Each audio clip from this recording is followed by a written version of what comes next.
దేవుడికి స్తోత్రం. Praise the Lord. Hallelujah, hallelujah. రండి, అందరికీ మరొకసారి ప్రభు అయిన యేసు నామములో తండ్రి దేవునికి వందన తెలియజేస్తూ, క్రీస్తు పేరిట అందరికీ శుభములు తెలియజేస్తూ, దైవాశీర్వాదము మీకు అందరికీ అనుగ్రహింపబడుగాక. రండి, సామెతలు 26వ అధ్యాయము, సామెతలు 26వ అధ్యాయము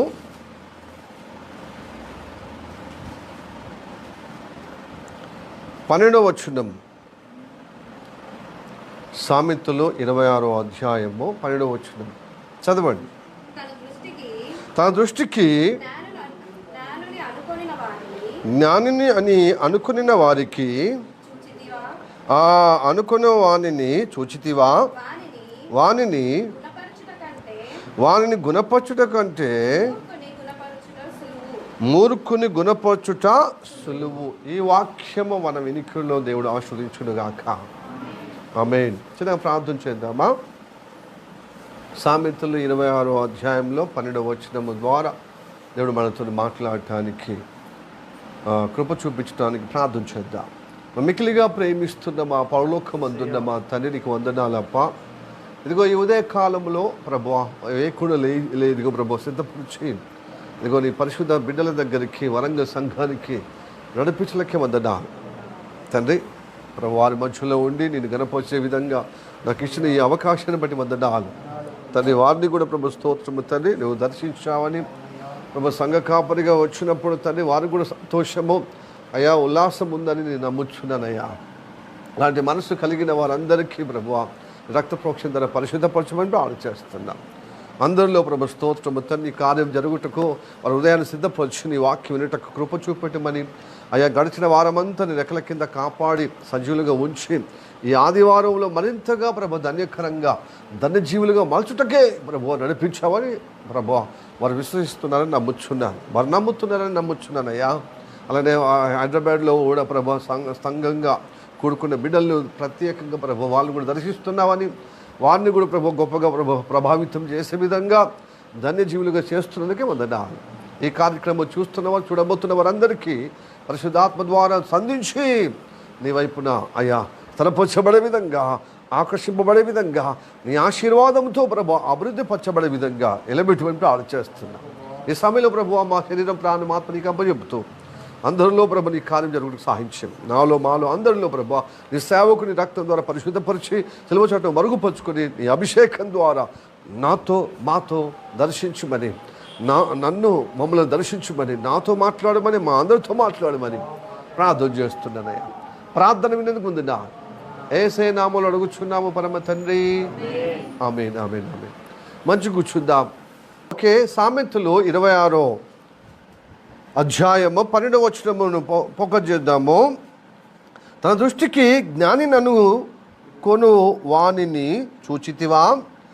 వానిని గుణపరచుట కంటే మూర్ఖుని గుణపరచుట సులువు. Praise the Lord. హల్లెలూయా. ఈ వాక్యం మన వినికిడిలో ఆశీర్వదించునుగాక. ఆమేన్. దేని బిడ్డలారా వినండి.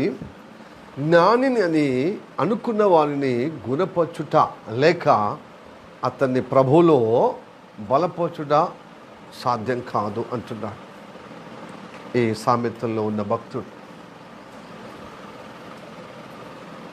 ప్రియజన బిడ్డలారా, అవును కదా, జ్ఞానిని అని అనుకున్నవాడు ఇంకో నేర్చుకోవటానికి ఏమీ ఉండదు. మనుషులు ఎవ్వరు కూడా జ్ఞానవంతులు కాదు. దేవుడు మాత్రమే, యేసయ్య మాత్రమే జ్ఞానస్వరూపుడు, జ్ఞాననిధిగా ఉన్నాడు కదా. ఆయన తప్ప మనకు జ్ఞానవంతులు ఎవరు ఈ లోకం లేరు. అందరూ చచ్చిపోయేదాకా, పుట్టిన నుంచి చనిపోయే వరకు ఈ కాలం ఈ లోకంలో ఉన్నన్ని రోజులు నేర్చుకుంటూనే ఉండే మనిషి పరిపూర్ణమైన జ్ఞానవంతుడు కాదు. ఏదో ఒక అంశంలో ఏదో ఒక విషయంలో తెలుసుకుంటాడు, కొంచెం జ్ఞానం ఉంది. ఇంకా మిగతా విషయాలు అనేక విషయాల్లో ఇంకా తెలుసుకోవాల్సినది ఉన్నది బోళ్ళంతా. కానీ ఎవరు కూడా జ్ఞానమని జ్ఞానులమని అనుకోవద్దు. అలా అనుకుంటే నేర్చుకోవటానికి ఏమీ ఉండదని చెప్పకుండా చెబుతున్న విషయము ఈ వాక్యం ద్వారా మనకు ఇలాగ అర్థం అవటానికి ఉంది. హల్లెలూయా. హల్లెలూయా, ప్రైజ్ ది లార్డ్. అందుకోసమే నేను ఏమన్నా తన దృష్టికి, అంటే ఎవరి దృష్టికి వారికి నేను జ్ఞానిని అనుకునే వారిని సులువుగా గుణపరచడానికి సాధ్యం కాదు. అదే మూర్ఖుని గుణపరచుట సులువు అంటున్నాడు. ప్రియ దేవుని బిడ్డలారా, జ్ఞానము అనేది నీ జీవితంలో ఎలా ప్రామాణికంగా తీసుకోవాలి తెలుసా? ఎలా తీసుకోలేదు తెలుసా? దేవుని యందు భయభక్తులు కలిగి ఉండటమే జ్ఞానానికి, తెలివికి మూలం. జ్ఞానానికి మూలం. ఈ జ్ఞానమే నేను బ్రతికించేది. కానీ ఈ లోక జ్ఞానం ఉందే, మన దృష్టికి మనం జ్ఞానవంతులమని ఈ ప్రకృతి సంబంధమైన జ్ఞానం ఉందే ఎప్పుడు కానీ మనని దేవుని సృష్టికర్తకు దూరము చేసే తత్వం. కాబట్టి ఈ సొలొమోను, ఈ సామెతలు రాసిన సొలొమోనే ప్రసంగిలో అంటాడు, ఈ లోకమంత విషయాలను పరిశీలించి తెలుసుకున్నది ఏమనగా ఇదే మానవ కోటికి ఇదే విధి, దేవుని యందు భయభక్తులు కలిగి ఉండడమే జ్ఞానం. పుస్తకాలు ఎన్నైనా చదవచ్చు, అది తీరకుంటున్నది, అట్లే ఉండవలసిన విధానం ఉంది. ఎంత జ్ఞానం పొందుకుని ఇంకా జ్ఞానం, ఇంకా జ్ఞానం, ఇంకా జ్ఞానము ఉంటుంది. విద్య జీవితానికి ఆయాసం. అంటే చాలా ఎంత విద్య చేసినా దేవుని యందు భయభక్తులు లేకపోతే, ఆ భయభక్తులు జ్ఞానం లేకపోతే బ్రతకలే. మనం మనగడ జీవిత యాత్ర మనగడ ప్రశ్నార్థకంగా మారిపోతుంది. సృష్టికర్తకు అనుబంధంగా ఉండలేం అనే భావనతో మాట్లాడుతున్న మాట మనం చదువుదాము. మానవ కోటి ఇదే అని చెప్పిన మాట 12వ అధ్యాయము ప్రసంగి లాస్ట్ వచనాలు 13, 14 వచనాలు చదువుదాం. ఇదంతయు వినిన తర్వాత చదవండి. ఇదంతయు వినిన తర్వాత తేలిన ఫలితార్థం ఇదే, దేవుని యందు భయభక్తులు కలిగి ఉండి ఆయన కట్టడాలు అనుసరించి నడుచుచుండవలెను. ఆ మానవ కోటికి, సమాజానికి, మనుషులందరికీ ఇదే విధి, ఇదే పని, ఇదే గూఢమైన ప్రతి అంశములను గూర్చి దేవుడు విమర్శన చేయనప్పుడు ఆయన ప్రతి క్రియను అది మంచిదే కానీ చెడ్డదే కానీ తీర్పులోనికి తెచ్చును అని చెప్పి. అయితే ఇప్పుడు 13వ వచనం మనకు చాలా ఇప్పుడు సందర్భోచితమైన వాక్యం. ఎన్ని పుస్తకాలైనా ఎన్నైనా రచించవచ్చు, ఎన్నైనా వివరించవచ్చు, ఎంత జ్ఞానమైనా ఈ ప్రకృతి సంబంధమైన, ఈ లోక సంబంధమైన జ్ఞానము సంపాదించుకోవచ్చు. దానికి ఒక పరిమితి లేదు, దానికి ఒక హద్దు, ఒక ముగింపు లేదు. కానీ మనకు ఒకటే తెలుసుకోవాలి, ఎంత జ్ఞానం పొందుకున్నా అసలైన జ్ఞానము ఏ జ్ఞానము తెలుసా అండి? దేవుని యందు భయభక్తులు కలిగిన జ్ఞానము సంపాదించుకుంటే దేవుడి మాటకు మనం బ్రతుకుతాం, ముందుకు సాగుతాం. హలో చెప్పండి, ప్రైజ్ ది లార్డ్, హల్లెలూయా. ఇప్పుడు మరి సామెతలు చెప్తున్న భక్తుడు ఏంటి, ఏమంటున్నాడు? తన దృష్టికి జ్ఞానం కలిగిన వాడు, జ్ఞాని అనుకునేవాడు గుణపడట. మరి ఈ జ్ఞాని, తన దృష్టికి జ్ఞాని అనేవాడు ఎలాగా, దేన్ని బట్టి అలా నేను నా దృష్టికి నేను జ్ఞానవంతుడని ఎలాంటి వారు అనుకుంటారు అనేది ఇప్పుడు ఈరోజు మనకు ప్రశ్న, తెలుసుకోవాల్సిన విషయం. నెంబర్ 1, సోబరి అనే వ్యక్తి నేను తన దృష్టికి తాను జ్ఞానవంతుడు అనుకుంటున్నట్ట. అంటే నేర్చుకోవడానికి ఏం లేదు కాబట్టి. నేర్చుకుంటే సోమరితనం ఉండదు కదా, పాటించాల్సింది కదా. నేర్చుకుంటే ఏంటి, పాటించాల్సింది కదా. కాబట్టి నేర్చుకునేది అంటేనే నడిపించబడేది క్రియరూపము, క్రియాశీలంగా నడిచే తత్వాన్ని మరి జ్ఞానినంట. మరి ఇక్కడ తన దృష్టికి తాను జ్ఞాని అనుకున్నవాడు సోమరిగానే ఉంటాడు, నేర్చుకునేవాడు కాదు. నాకు అన్నీ తెలుసు, నువ్వేం చెప్పనక్కర్లేదు, నువ్వు చెప్పే అవసరం లేదు, నాకు అన్నీ తెలుసు అని చెప్పి మళ్ళీ సందులో పడిపోయేవారు. చాలా మట్టుకు ఎన్ని కారణాలు మనం వెతికి చెప్పినా హేతుబద్ధంగా ఎంత విషయాన్ని సూచన వాళ్ళకి తెలియజేసినా కొంతమంది లోబడరు, వినరు. ఈ సోమరు కూడా అంతేనంట. చదువుదాం. 26వ అధ్యాయము 16వ వచనం ముందే. హేతువులు అంటే కారణాలు, హేతువులు చూపగల 7 కంటే, అంటే కారణాలు ప్రతి విషయాన్ని కూలంకషంగా హేతుబద్ధంగా తెలియజేసిన 7 కంటే సోమరి తన దృష్టికి ఎంత నిరూపణ చేసిన, ఎంత విషయాలను విషయ పరిజ్ఞానంతో 7 మరి ప్రూఫ్ చేసే విధంగా మాట్లాడినా నువ్వేం చెప్తావు నాకు బాగా తెలుసు అని చెప్పి తన దృష్టికి తనే జ్ఞానవంతుడై ఉండి ఆ హేతుగా మాట్లాడిన 7 చెప్పినది వాళ్ళకి వినిపించుకోడంట. ఏ విషయం కూడా వినిపించుకోడు. నాకు తెలుసు అని చెప్పి ఏం చేస్తాడంట, తన దృష్టికి తానే జ్ఞానవంతుడిగా అవుతాడంట.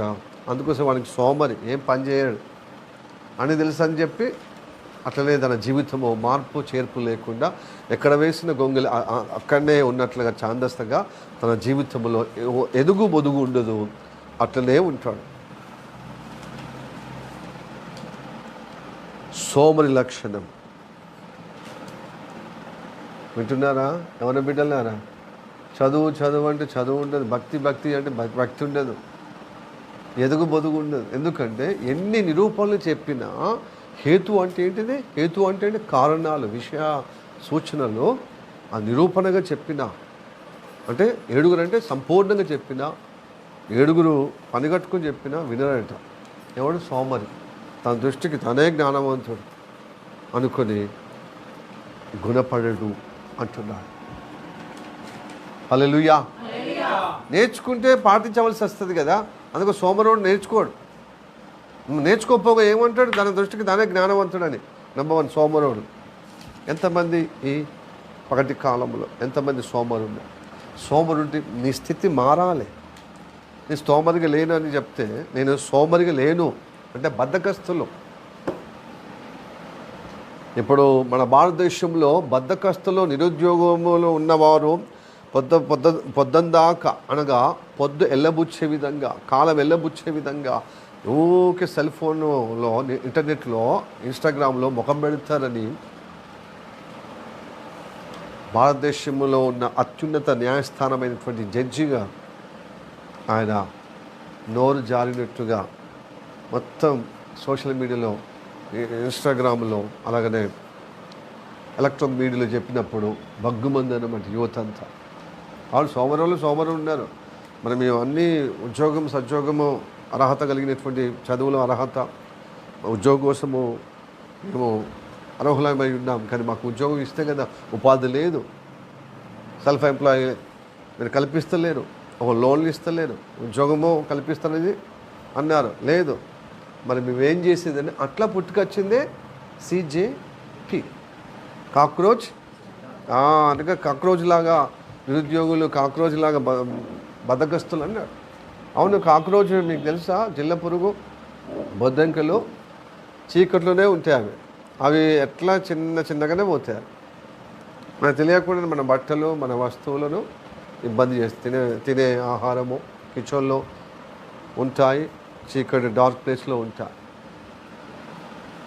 వాటిని మరి బొద్దంకులు అంటారు. ఒక బహుశా మరి బద్ధకంగా ఉన్న వాళ్ళు తనమును బట్టి ఆ పేరు వచ్చింది. అందుకోసమే బద్ధకస్తులని కాక్రోచ్ అంటారు కదా. అట్లా అయితే ఆ అత్యున్నత న్యాయస్థానము సందర్భంగా వచ్చింది విషయము.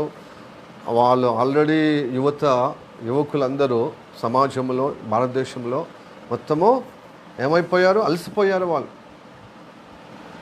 కొన్ని సంవత్సరాల నుంచి వాళ్ళకి ఉద్యోగాలు ఏమి లేవు, ప్రైవేట్ ఉద్యోగం లేవు, ఉపాధి కల్పన లేదు, గవర్నమెంట్ ఉద్యోగము, ఆఫీసులలో ఉద్యోగము ఏమీ వాళ్ళ చదువుకు తగిన విధంగా ఏమీ లేదు. సో వాళ్ళు నిరసించడము ఒక ఉంది. ఎందుకంటే వాళ్ళు బొద్దెగ్గల కామ్యము నిజమైనటువంటి చదివి కష్టపడి చదివి మధ్యతరగతి నుంచి అప్పర్ మధ్యతరగతి లోయర్ మధ్యతరగతి నుంచి పేదరికం నుంచి చదివి మేము ఏదో సాధించాలని మా అమ్మ నన్ను కష్టపడితే మేము చదివి అర్హత కలిగి ఉన్నాం, కానీ మాకు ఉద్యోగాలు ఇచ్చేటోళ్ళు లేకపోగా మమ్మల్ని ఇట్లా అంటామని అలా రోషంతో ఆ పార్టీ వచ్చింది. అది న్యాయమే. ఇక్కడ యువతకు నిరసన వచ్చేసింది అనమాట. ఏమొచ్చింది? నిరాశ వచ్చేసింది అనమాట. వాళ్ళ కడుపు మంచి అలాగా మొన్న ధర్నా చేశారు. మళ్ళీ ఈ లోపల అన్ని సిస్టంలో ఫెయిల్యూర్ అయిపోయింది. ప్రభుత్వం, సెంట్రల్ ప్రభుత్వము, రాష్ట్ర ప్రభుత్వాలు ఇవన్నీ ఫెయిల్యూర్ అయినప్పుడు అది కూడా ఒక కారణమైంది వాళ్ళకు నిరసన చేయటానికి, వాళ్ళు ధర్నా చేయటానికి. సో ఈ విషయం అటు ఉంచి భారతదేశంలో ఇప్పుడు అనేక విషయాల్లో మార్పు తీసుకొచ్చడానికి ఈ యువతే కారణం కావాలి. ఎందుకంటే ఒక సిస్టమ్ని కదిలించింది కాబట్టి వీళ్ళు రోడ్డు మీదకి వస్తే తప్పక మార్పు వచ్చేస్తుందని ఒక అందరూ ప్రొఫెసర్లు కానీ సమాజాన్ని శ్రేయస్సు కోరేవారు సామాన్యులు అందరూ వారి మీద ఇప్పుడు హోప్ పెట్టుకున్నారు. ఓకే, అది జరుగుతుందని నేను కూడా నమ్ముతున్నా. ఇప్పుడు వాక్యానికి వద్దాము. సోమరులు అంటే నేర్చుకోలేని వారు, ఊరికిని పొద్దుల్ల పెట్టి అంటే పొద్దు తీసేవారు, లేకపోతే ఊరికిని కాలాన్ని వృధా చేసుకునే వారిని లేజీ ఫెలోస్ అంటారు. వాళ్ళే సోమరులు. ఈ సోమరులు వాళ్ళ దృష్టికి వారే జ్ఞానవంతులు అవుతారంట, జ్ఞానవంతులుగా అనుకుంటారంట. కాబట్టి మీరు సోమరులుగా ఉన్నారా? ఒకసారి పరిశీలించుకోండి. సోమరులు అంటే ఏంటిది? నేను తింటున్నాను కదా, నా చేతుల్లో నేనే కలుపుకుంటా, నేనే తింటున్నాను కదా, నేనే పండుకుంటున్నాను కదా, నీళ్ళు వేస్తున్నాను కదా, నేనే వాష్రూమ్లో పోతున్నాను, ఇవి కాదు.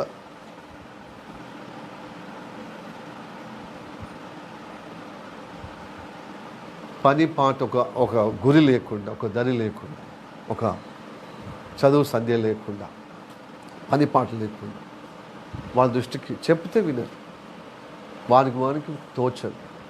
ఇలాంటి వాళ్ళు ఏమంటారు తెలుసా? సోమరులు అంటారు. వీళ్ళ దృష్టికి వీళ్ళే జ్ఞానవంతులుగా ఉంటారు, కానీ వాళ్ళు చెప్పింది వినరు, వాళ్ళు యోచించుకోరు, ఆత్మవిమర్శన ఉండరు. ఇలాంటి వాళ్ళ దృష్టికి వారు జ్ఞానవంతులు. వీరిని గుణపరచడం అసాధ్యం అంటున్నాడు. వీళ్ళకంటే మూర్ఖులు అయ్యాం. మూర్ఖులు ఎవరండి? అపోస్తల కార్యము 2వ అధ్యాయము, అపోస్తల కార్యం 2వ అధ్యాయము 39-40 వచనం చదవండి.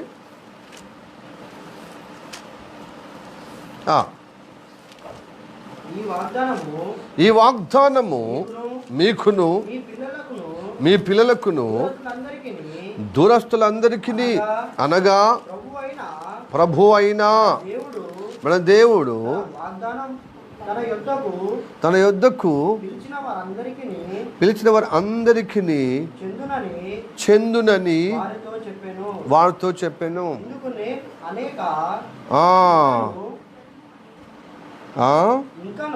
ఇంకను అనేక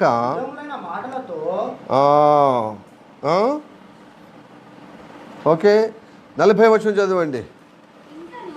ఇంకను అనేక విధములైన మాటలతో సాక్ష్యమిచ్చి మీరు మూర్ఖులకు ఈ తరము వారికి వేరై జీవించుడి, వేరై రక్షణ పొంది పొందుడని వారితో హెచ్చరిక చేశాను, లేకపోతే చెప్పాను. ఎవరు చెప్పారు?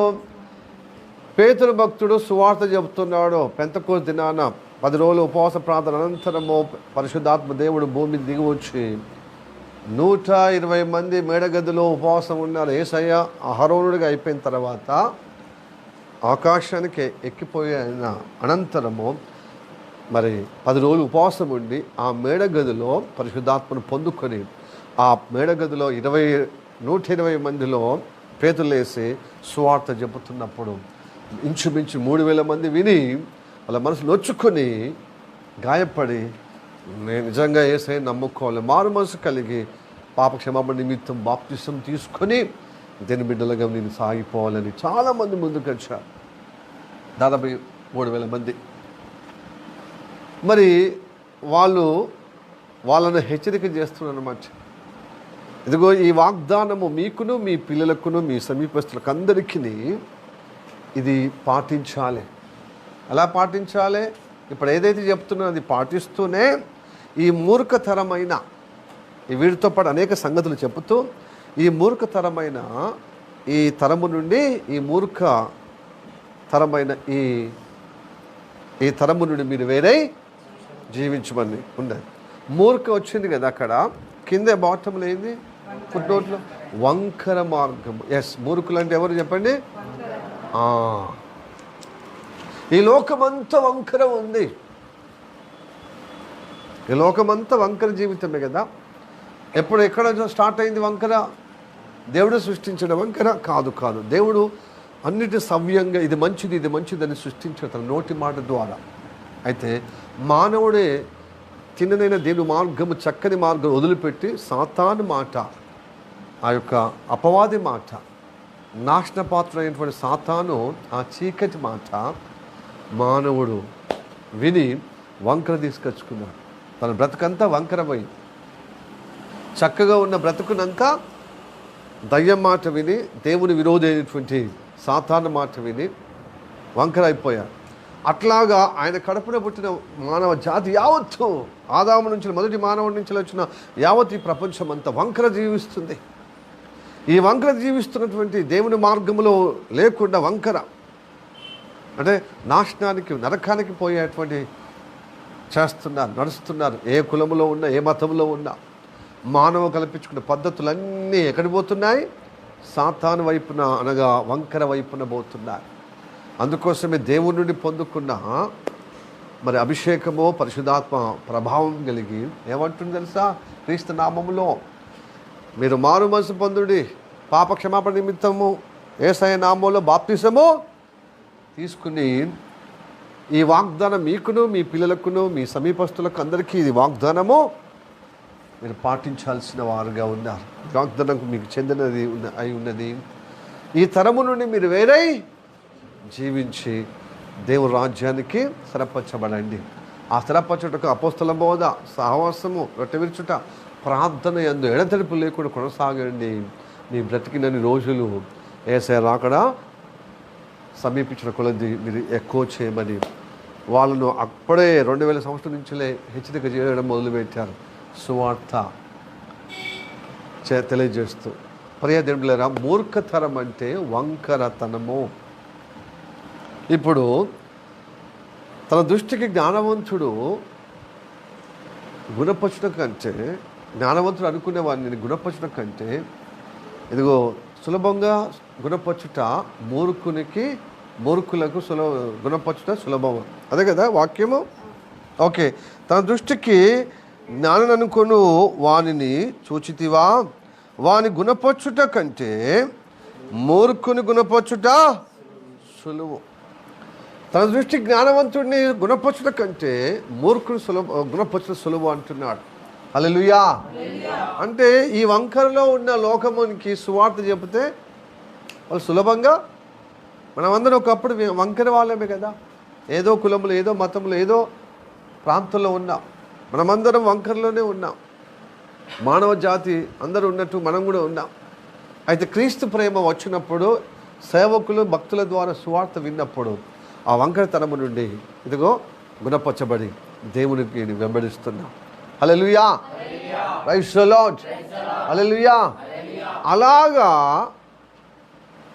మీరు జీవించమని సెలవిచ్చిన మాట ఒక్కసారి ఇది విన్నప్పుడు, ఆల్రెడీ మేము వంకర నుంచి వెళ్ళి తిన్ననైన మార్గంలో, చక్కని మార్గంలో, జీవ మార్గంలో, సత్య మార్గంలో, వెలుగు మార్గంలో ఉన్నాం కదా.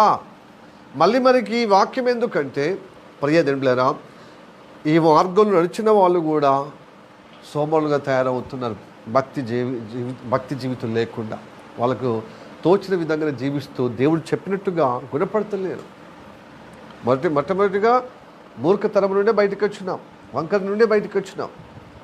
మళ్ళీ దేవుల్లో ఉన్నా కూడా మళ్ళీ ఏమవుతున్నాం? వంకరగా అయిపోతున్నాం. అంటే శరీర ప్రభావాన్ని బట్టి, లోక ప్రభావాన్ని బట్టి ఏమైపోతున్నారు? సోమరులుగా ప్రార్థన జీవితం లేదు, ఉపవాస ప్రార్థన లేదు, నశించే ఆత్మల భారము లేదు, సువార్త లేదు, సువార్త భారం లేదు. సహవాసం అంటే క్షేమము కలిగే సహవాసములో వస్తే మేము దీవించబడతామన్న ఒక నిష్ఠ లేదు, సమర్పణ లేదు. ఎవరి దృష్టికి నాకు యేసయ్య తెలుసు అని ఎవరి దృష్టికి వారు ఏమైపోతున్నారు? జ్ఞానవంతులు అయిపోతున్నారు. ఇలా ఎవరి దృష్టికి వారు జ్ఞానవంతుడు అని అనుకున్న వానికి గుణపచ్చుట సులభం ఉండదట. అలా సులభము ఇదిగో మూర్ఖుని గుణపరచడం సులభం అవుతుంది, వీనికి సులభం కాదంటున్నాడు. అలాగే ఎవరైనా మీలో ఉన్నారని ఈరోజు దేవుడు మాట్లాడుతున్నాడు. హల్లెలూయా. ఉన్నారేమో కదా, ఉన్నారు. అందుకోసమే ప్రార్థన అంటే, సావాసం అంటే లెక్క లేకుండా అయిపోతుంది. ఎవరి దృష్టికి నాకు వాక్యం తెలుసు, నాకు సావాసం తెలుసు అంటే తెలిస్తే అయిపోతుంది. పాటించారా? పాటిస్తే గుణపరచబడతారు, పాటించకపోతే ఈ సోమరులాగానే అవుతారు.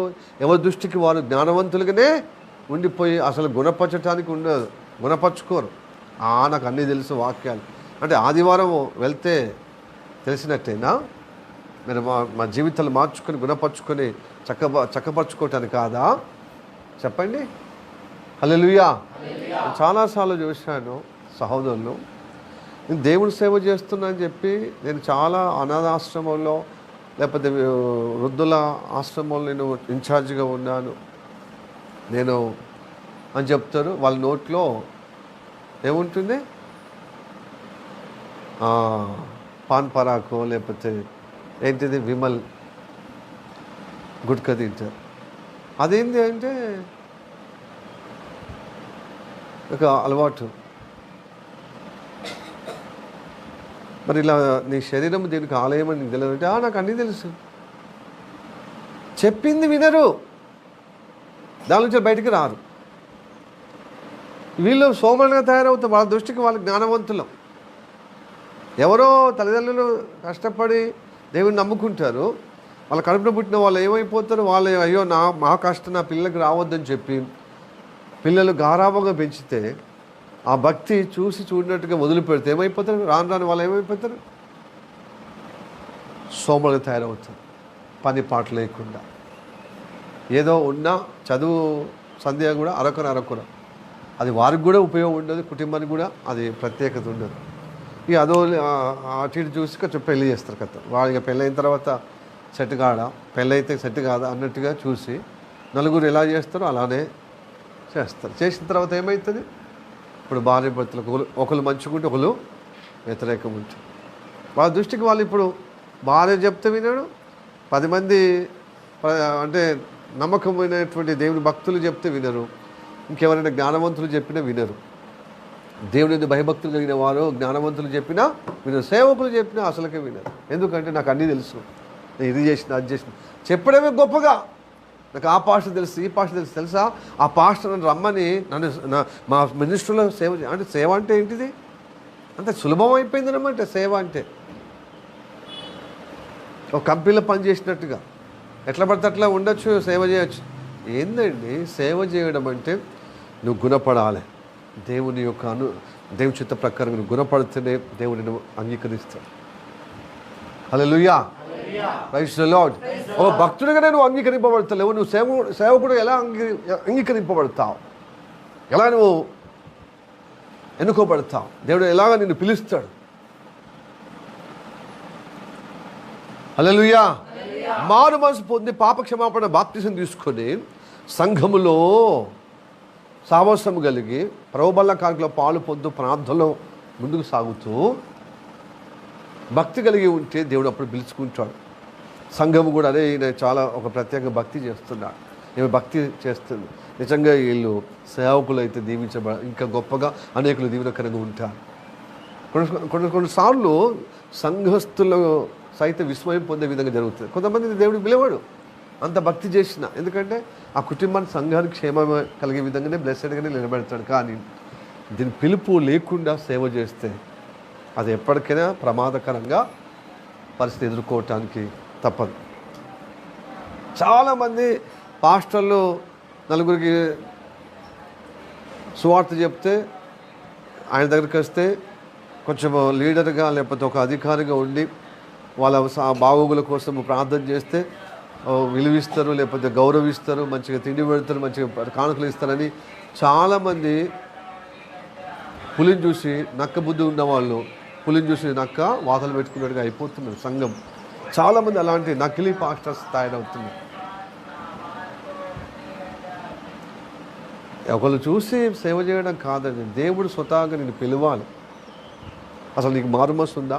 పాపక్షమ నిమిత్తం వాక్య అనుగుణంగా నువ్వు తండ్రి కుమార పరిశుద్ధాత్మ త్రియేకే ఏసైనాములు బాప్తిజం తీసుకున్నావా? సంఘములో సాక్షార్థంగా నిలబడుతున్నావా? నీ మీదకి దేవుని యొక్క ఆత్మ వచ్చిందా? పరిశుద్ధాత్మ అభిషేకం వచ్చిందా? ఇవేమి ఉండవు. సేవ అంటే ఏదో ఒక 4 పైసలు ఉంటే సరిపోతుంది. అంటే పైసలు ఉన్నవాడు కూడా ఇప్పుడు సంఘములో పెద్ద మనుషులుగా చలామణి అవుతుంది. చాలా ఇది దరిద్రం. ఇది అనాథ నుంచి వస్తున్న అంటే సంఘం వ్యవస్థ అట్లనే ఉంది పూర్వం నుంచే. కానీ అసలు బైబిల్ ఏం చెప్తుంది తెలుసా? సంఘ బిడ్డలంటే కాపడి ద్వారా రక్షణ పొంది బాప్తిసం తీసుకొని దేవుని బిడ్డగా యథార్థంగా సంఘస్థులందరూ హర్షించే విధంగా సాక్ష్యం చెప్పే విధంగా ఎదుగుతున్న కుమారుడు. మళ్ళీ పాస్టర్కి అనుకూలంగా ఉన్నాడు, సంఘ కాపరికి అనుకూలంగా అసిస్టెంట్గా చక్కగా ఉన్నాడు. ఒక దాసుడు అంటే ఇలా ఉండాలి, అంత లోబడతాడు అన్న వారిని సంఘస్థులందరూ ఇతడు అయితే గీతకి ఇలా కానీ ఆత్మలో ఎదుగుతున్న వారు గ్రహిస్తారు. కొన్నిసార్లు వాళ్ళని కూడా పిలవకపోవచ్చు, కానీ ఎక్కువ శాతం పిలిచటానికి ఉంది. ఎదుగో పౌలుకు దగ్గర చక్కగా అనుసరిస్తున్నారు విశ్వాసుల కంటే. ఒక ప్రత్యేకంగా తిమోతి, ఆ తిమోతిని పిలిచాడు, తీతుని పిలిచాడు, ఫిలోమోని పిలిచాడు. అలాగే మనందరినీ సంఘానికి సమాజానికి మాదిరి. కొత్త నిబంధనకు పౌలు అయితే పాత నిబంధనకు మోషే అసిస్టెంట్ ఎవరు చెప్పండి? దాసుడిగా పనిచేసేవాడు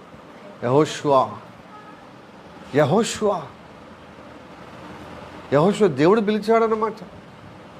ఆ తర్వాత నువ్వే అని చెప్పలే మోషే, దేవుడు పిలుచుకున్నాడు.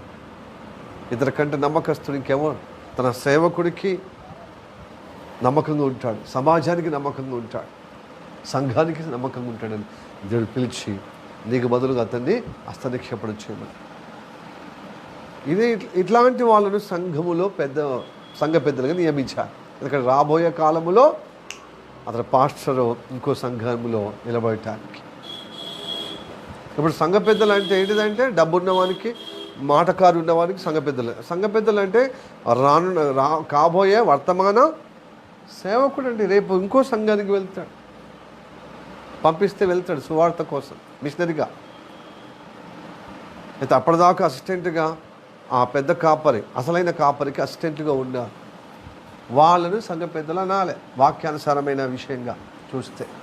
ఇప్పుడు డబ్బున్నోందే కాబట్టి ఏమైపోయింది తెలుసా? అసలైన వాక్యం చెప్పే వ్యక్తి మీదనే ఇప్పుడు సంఘ పెద్దలు ఏమైపోతున్నారు? మూర్ఖంగా గర్వంగా. ఎందుకంటే 4 డబ్బులు ఉన్నాయి, ప్లస్ మాటకారి ఉంది, సమాజంలో ఏదో ఒక ఆఫీసులో ఏదో ఒక వ్యాపారంలో పలుకుబడి ఉండదు. దాన్ని బట్టి ఏం చేస్తున్నారు తెలుసా? తమ దృష్టికి తామే జ్ఞానవంతులు అవుతున్నారు అనుకుంటున్నారు. వాళ్ళు సరిచేసి గుణపడరు. అందుకోసం సంఘాలు ఘోరంగా గుణపడటానికి లేకుండా అస్తవ్యస్తంగా అయిపోయింది. అపోస్తల బోధలో నిలబడలేకపోతుంది. హల్లెలూయా. ఎన్ని సంఘాలు ఉన్నాయి, అన్ని సంఘాల బోధ ఒకటే యేసయ్య, ఒకటే బైబిల్. మరి ఇన్ని సంఘాల్లో ఒక్కొక్క సంఘంలో ఒక్కొక్క బోధ ఏంటిది? బోధ కలుస్తలేదు. అది అపోస్తల బోధ ప్రామాణికంగా చూపిస్తే ఇప్పుడు ఏదో ఒక తోకనో తలనో లేకపోతే ఏదో ఒక అవయవం కలుస్తుంది, అంటే ఏదో ఒక వాక్యం కలుస్తుంది. మిగతా వాక్యాలన్నీ ఈ సంఘంకు ఉన్నటువంటి వాక్యము సిద్ధాంతం ఇంకో సంఘంలో కనబడుతుంది. ఏదో ఒక తల తోక టాలీ అవుతుంది, కలుస్తుంది ఆ బోధ. మిగతా బోధ అంతా భిన్నమైన బోధ. అంటే ఎవరి దృష్టికి వారు, ఎందుకంటే సమూహం ఉంది, ప్రాపర్టీ సంఘ భవనాలు ఉన్నాయి. కాబట్టే ప్రియదేవులారా, బయట నుంచి వచ్చి పంపించే తత్వము బంద్ చేశాడు దేవుడు.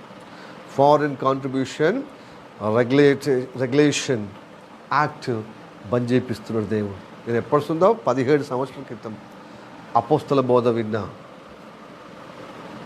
కాడి నుంచి, అపోస్తల బోధ విన్న కాంచెలి నాకు ప్రభావితం దేవుడు చేశాడు. ఇదే కదా వాక్యం, అని ఇదే కదా సత్యం. ఎవరో పంపించేది, వీళ్ళు ఇక్కడ సేవ చేయడం ఏంటండి?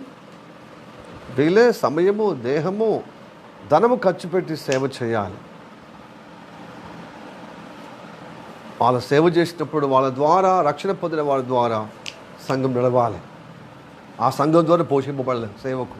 అప్పుడు బోధలో కాంప్రమైజ్ కాదు. ఎవరైతే భాషగా పంపిస్తారనుకో, ఆయనకు డబ్బు ఉంది కానీ బోధ లేదు, నీకు నాకు అనుకూలంగా నువ్వు బోధ చేస్తే పంపిస్తానంటే చచ్చినట్టు ఏం చేస్తున్నారు? వాళ్ళు చెప్పినట్టుగా చేస్తున్నారు. దేవుడు చెప్పినట్టు చేస్తలేరు. దేవుడు చెప్పినట్టుగా చేస్తలేరు. ఇప్పుడు బాస్ ఎవరు? ఇప్పుడు దేవుడు కాదు, వాళ్ళకు పంపించేవాళ్ళు. వీళ్ళు ఏం చేస్తారు? కాంప్రమైజ్. ఆయన వాళ్ళు ఎంత భారం ఉంటే పంపిస్తారండి మనకు. సువార్త చేస్తే జరిపి సువార్త అందరినీ నువ్వు కంటున్నావు. సువార్తలో పొలమని బంజదొడ్లో ఊరు పశువులన్నీ బంజదొడ్లో పోగు చేసినట్టుగా చేస్తున్నారు విశ్వాసులు అందరినీ, సంఘములో, భవనాల్లో. మరి వారిని సిద్ధపరచొద్దా? దేవుని రాకడకు ఎత్తబడే గుంపులో నిలబెట్టద్దా? ఏర్పరిచే వంశంలో దేవుని చేత కొనుకోబడే భక్తులుగా అపొస్తల బోధ ఉండద్దా? రానున్న కాలంలో అంత్య దినాల్లో ప్రవేశించబడ్డాం. రానున్న కాలంలో బహు కష్టంగా ఉంటుంది సమాజంగా. ఇప్పుడే భారతదేశము ఇబ్బందిగా అవుతుంది. ప్రకృతి ప్రళయాల ద్వారా, పరిపాలన ద్వారా, రాజకీయ పరిపాలన ద్వారా, నిత్యావసరతలు ఆకాశం అంటుతున్నాయి. ఆర్థిక మాంద్యం, రోగాల నొప్పులు ములుగుతూ ఇటు చావలేక మింగలేక బ్రతుకుతున్నామండి. ఇంకా రానున్న కాలం, ఇంకా గడువు కాలం చాలా ఉంది ముందు. బోధ ఉంచేనే వీటన్నిటిని బట్టి నువ్వు బలపరచబడి బోధ సాహసం ద్వారా నువ్వు శక్తివంతులుగా తయారవుతున్నావు. బలంగా నిలబడి ఏ పరిస్థితి అయినా దేవుడు నాకు అండగా కొండగా నాకు సహాయకంగా ఉన్నాడని పరిశుద్ధాత్మ ద్వారా నువ్వు జయించగలుగుతావు. దేవుడు రాకడకు సిద్ధపడే విధంగా నిలబడగలుగుతావు కదా. మరి ఇప్పుడు బోధ లేకుండా ఏమైపోతుంది? రానున్న బోధ సరిచేయబడకుండా ఉన్న ఈ స్థితిని బట్టి రానున్న కాలం సంస్కరణ గొప్పగా సర్వ సంఘములో గొప్పగా ఉద్యోగంగా చేయటానికి ఈ FCRA పద్ధతిని, ఫారిన్ ఫండ్ రాకుండా ఇదిగో ఇలాంటి ప్రభుత్వం, క్రిస్టియన్స్గా యాంటీ ప్రభుత్వం దేవుడు అనుమతించితేనే వచ్చింది. బీజేపీ గత 13 సంవత్సరాలు 11-12 సంవత్సరాలు దేవుడు అనుమతిస్తేనే వచ్చి. ఎందుకంటే సంఘము, సార్వత్రిక సంఘము ప్రతి స్థానిక చిన్న సంఘం నుంచి పెద్ద సంఘాలు, పెద్ద సంఘాలు సంస్కరణ స్టార్ట్ కావాలి. అందరూ అపోస్తల బోధ ప్రామాణికంగా ఉండాలి. హల్లెలూయా, ప్రైజ్ ది లార్డ్. అందరూ మారుమనసు పొందాలంతే. అందరూ అంతటా. ఒకప్పుడైతే దేవుడు చూసి చూడట్టుకున్నాడు. ఇప్పుడైతే అందరూ అంతటా. నీకు డబ్బు లేకున్నా, డబ్బున్నా, నీ దృష్టికి నువ్వు యోగ్యుడిగా అనిపించుకున్నా, నీకు జ్ఞానం ఉంది, నాకు ఏం చెప్పడం అవసరం లేదు, నేను ఏం సరి చేసుకోవడం అవసరం లేదు అనుకున్నా, నువ్వు వినాల్సిందే. ఎందుకు తెలుసా? నీ డబ్బు రేపు నేను బతికించదు, నిత్య జీవం ఇవ్వదు. నువ్వు లోకం ఏదో రకంగా బ్రతుకుతావు, అది కూడా విలువలేని బ్రతుకు, దిగజారిన బ్రతుకు. డబ్బు ఉంటే అవసరం తీస్తుంది కానీ విలువ ఇస్తుంది అండి. కాబట్టి ఈ సమాజం చూసి నీకు ఇబ్బంది చూస్తే ఎంత చదువుకున్నా, ఎంత పని చేసినా, ఉరికి చేసినా గదే కూలి, ఉరకకుండా గదే కూలి. చదివి మంచిగా ర్యాంకులు సాధించినా, మంచిగా గొప్పగా డిస్టింక్షన్గా పాస్ అయినా ఏం జాబులు లేవు, మామూలుగా అత్తేస్తారు. మార్కులతో బయట గట్టెక్కించినా ఏమీ జాబులు లేవు అని చెప్పి అందరు సోమలుగా యువత కూడా అవుతున్నారు. కారణం ఏంది? మతం అనే మత్తులో పడేసి సోమలుగా తయారవుతుంది. అనవసరమైన ఊరికేనే ఓపిక లేకుండా తయారవుతున్న యువత కదా. ఓపిక ఉంటుందా? టాలరెన్స్ ఉంటుందా? ఏం లేదు. ఇంత కొంచెం అంటే కథం. దానిలో వెనక ముందు ఆలోచన లేదు, కొట్లాటకు, వ్యతిరేకానికి కయ్యాన్ని కాల్దువే సమాజంగా మూర్ఖ తరముగా అయిపోతున్నారు. మనం ఏం చెప్పినా మందలించే ఆశయం ఉండలేదు. ఎవరి దృష్టికి వాళ్ళు జ్ఞానవంతులుగా అవుతున్నారు. ఇక డబ్బు ఉన్నోనికైతే అసలుకే మనం చెప్పటానికి లేదు. డబ్బు ఉంది కాబట్టి తన దృష్టికి తను జ్ఞానవంతుడు. ఇలాగా సమాజంలో ఉంది, సంఘంలో ఉంది. హల్లెలూయా, ప్రైజ్ ది లార్డ్. ప్రియా దేవుని బిడ్డలారా, కాబట్టి ఏం చేసింది తెలుసా, దేవుడు ఫారిన్ మనీ ఆగబెడుతున్నాడు. నాకు వ్యక్తిగతంగా అయితే అలా చేయడము తప్పే ప్రభుత్వాలు. ఎందుకు అంటే ఫారిన్ మనీతో చాలా విధవరాలు బతుకుతూ సంరక్షింపబడుతున్నారు, అనాథ పిల్లలు. అలాగనే స్వచ్ఛంద ఎన్జిఓలు కానీ స్వచ్ఛంద సంస్థలు బతుకుతున్నాయి. ఎట్లా అంటే వాటి ద్వారా ఉపాధి కల్పిస్తున్నారు. బర్రెనో గొర్రెనో లోన్ల ద్వారా, కుట్టి మిషనో లేకపోతే ఇంకేమైనా సమాజానికి డబ్బులు వస్తున్నాయండి. అంటే వాళ్ళ కాలం మీద వాళ్ళు నిలబడే విధంగా కొంచెం ఆసనగా వస్తుంది, సహకారంగా వస్తుంది. ఆదివాసులు, ఎస్టీ, ఎస్సీ, బీసీ వాళ్ళకు. అయితే అది మొత్తానికే బంద్ చేస్తే ఆర్థిక సంక్షోభంలో పడిపోతుంది. అక్కడ ఉపాధిలు ఇస్తలేవు కదా, మరి ఉపాధి ఇచ్చినా అది బంద్ చేయటానికి ఉంటుంది. ఉపాధులు లేదు, జాబులు లేవు, ఏమీ లేవు. కాస్త కూడా మిషనరీ ద్వారా వచ్చిన ఫండ్స్ కూడా ఆగబడుతుంది. అయితే వ్యక్తిగతంగా మనము అది మన సాహసంలో అయితే ఫారిన్ లేదు, మనము స్వదేశే. కానీ ఫారిన్ వాళ్ళు పొందుకునే నేనేమీ అగెనిస్ట్ కాదు, మనమేమీ అగెనిస్ట్ కాదు. ఎందుకంటే సమాజం బాగుపడితే మంచిదే కదా. కానీ బోధకుడు సంస్కరించుటకు దేవుడే ఇలాంటి ప్రభుత్వాల ద్వారా ఆటంకపరుస్తున్నాడు. కొన్ని సంవత్సరాల నుంచి ఈ బోధ చెప్పబడుతుంది కదా. హల్లెలూయా, ప్రైజ్ ది లార్డ్. అందుకోసం నేను బయటకు వచ్చాను, సంస్థ నుంచి ఎందుకు బయటకు వచ్చాను, ఇదే కారణం. ఇప్పుడు మీకు అర్థం కావాలి. 2010లో రెగ్యులరైజేషన్ చేశారు. అప్పుడు కాంగ్రెస్ ప్రభుత్వం ఉంది కదా 2010లో. ఇప్పుడు మళ్ళీ దాన్ని రెగ్యులరైజేషన్ చేయాలి. Foreign contribution regulation act forward చేస్తూ ఉండాలి ప్రతి ప్రభుత్వం వచ్చినప్పుడు. బీజేపీ పెండింగ్లో ఉండేది. ఎందుకంటే ఆ సొమ్ముతో ఏదో స్వచ్ఛంద కార్యక్రమాలు ప్రజలకు ఉపయోగపడేటువంటి భౌతికమైన ఫిజికల్గా నీడ్స్ అప్లై చేయకుండా వీళ్ళేది మత మార్పిడి కోసం చేస్తున్నారు కనుక ఈ ఫండ్ ఆగబెట్టాలి. ఎందుకంటే మత మార్పులు ఎక్కువ వచ్చినాయి ఈ ఫండ్ ద్వారా అని వాళ్ళు అడ్డగిస్తున్నారు. ఇదే దేవుడు వాళ్ళకి బుద్ధి కలిగిస్తున్నారు. ఎందుకంటే సువార్త చెప్పి అందరినీ ప్రభువులో నడిపిస్తున్నారు. కానీ అపోస్తల బోధ ఇది వాళ్ళకి సిద్ధపట్టేది, వాళ్ళ పరిపూర్ణత సిద్ధించే విధంగా వాళ్ళు దేవుని యొక్క వ్యక్తిత్వంలో పెంచడము విఫలమైపోతుంది. కాబట్టి ఇదొక దెబ్బ అన్నమాట. హల్లెలూయా, ప్రైజ్ ది లార్డ్. హల్లెలూయా. పాస్టర్లు మొదలుకొని విశ్వాసులకు అందరికీ కొంచెం డబ్బు రాగానే ఎవరి దృష్టికి వాళ్ళు జ్ఞానవంతులుగా ఫీల్ అవుతున్నారు. అందరు కాదు, కొద్దిమంది. అంటే కొద్దిమంది నీతిమంతులు దేవుని భయభక్తులు సరి చేసుకునే విధంగా ఎక్కువ శాతం ఈ డబ్బును బట్టే కదా. చదువుదాం సామెతలు 28వ అధ్యాయము